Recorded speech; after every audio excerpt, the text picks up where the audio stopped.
Hledáte menší byt v centru Třince? Jsem makléřka Nelka a dnes bych vám ráda jeden ukázala. Je to středová 1+1 v osobním vlastnictví, která je ve slušném stavu. K dispozici budete mít prostorný pokoj, který je napojen na kuchyň s novější linkou,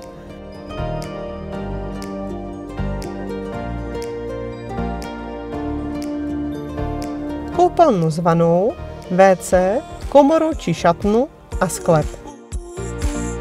Využívat se dá také lodžie na mezipatře. Základem každého bytu je lokalita. Nacházíme se na sídlišti Ližbice na ulici Lidická, odkud to je kousek do centra.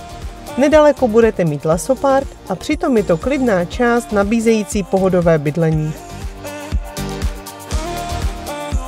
A pokud se vám tento byt líbil, zavolejte mi a uvidíme se zde na osobní prohlídce.